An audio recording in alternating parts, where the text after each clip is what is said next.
कभी बहुत समय पहले एक ऐसा साम्राज्य था जहां चंद्रमा की रोशनी भी सोने की तरह चमकती थी। वहां के राजा तेजस्वी और न्यायप्रिय थे, और उनकी रानी मृदुला असाधारण रूपवती पर रहस्य में डूबी हुई। मृदुला सिर्फ सुंदर नहीं थी, वह शक्तिशाली भी थी। पर उसकी शक्ति उजाले की नहीं थी, वह अमावस की रातों से जुड़ी थी। मृदुला काले जादू की साधिका थी, लेकिन उसका दिल अभी भी अपनी प्रजा और राजा के लिए धड़कता था। वह संतुलन बनाए रखती थी, प्रेम और अंधकार के बीच। पर जैसे जैसे साल बीते, उसकी साधनाएं गहरी होती गईं। एक रात अमावस के समय, जब सारी दुनिया सो रही थी, मृदुला ने एक ऐसी साधना की जिसमें उसने अपने ही अस्तित्व की एक छाया को जन्म दे दिया। विरजिनी। विरजिनी एक रहस्यमयी युवती थी जो महल के द्वार पर मिली। उसका अतीत शून्य था, पर उसकी आंखों में वही अंधकार था जो मृदुला की आत्मा में था।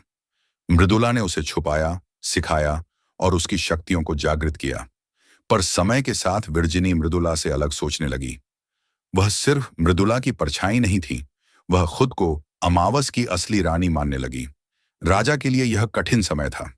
एक ओर उसकी पत्नी थी जिसे वह प्रेम करता था, दूसरी ओर विरजिनी, जिसकी रहस्यमय उपस्थिति ने पूरे राज्य में भय फैला दिया था। गांवों में बच्चे गायब होने लगे और अमावस की रातें और भी डरावनी हो गईं। मृदुला को अब एहसास हुआ कि उसने जो छाया बनाई थी वह अब नियंत्रण से बाहर जा रही है। वह देवी सर्वज्ञा से मार्गदर्शन लेने गई, जहां उसे बताया गया कि विरजिनी उसके अपने ही भय और अभिमान से जन्मी है, और अब अगर उसे संतुलन चाहिए तो उसे अपनी आत्मा को 3 भागों में बांटना होगा, जो वह थी, जो वह है और जो वह बन सकती है। उधर विरजिनी ने खुद को शक्ति का स्रोत मान लिया था। उसने काले मंत्रों से एक ऐसी तलवार रची जो चंद्र की रोशनी भी निगल सकती थी। वह युद्ध चाहती थी अपनी सृष्टिकर्त्री से, और युद्ध हुआ एक ऐसी रात को जब चंद्रमा पूर्ण था पर धरती पर सिर्फ अंधेरा था। दोनों ने अपने पूरे बल से युद्ध किया, तंत्र बनाम तांडव, प्रकाश बनाम परछाई। और जब शक्तियां थक गईं, दोनों ने एक दूसरे की आंखों में झांका और खुद को देखा। विरजिनी मृदुला की आंखों में खुद को देख रो पड़ी। पहली बार उसकी आंखों से आंसू निकले जो आग नहीं, जल थे। वह झुक गई रानी के चरणों में। पर कहानी यहीं खत्म नहीं हुई। उस युद्ध की राख से एक आकाशवाणी निकली, अब पुनर्जन्म होगा। वह जो रानी थी अब देवी बनेगी। मृदुला के कंधों पर 3 चिन्ह उभर आए, त्याग, बलिदान और पुनर्जन्म। उसे अंतिम परीक्षा देनी थी, अपने आप को स्वीकारने की।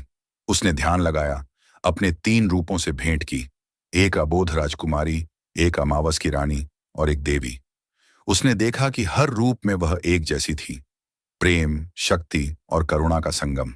और अंत में जब पुनर्जन्म की रेखा चमकी, मृदुला ने अपनी पुरानी देह को त्याग दिया।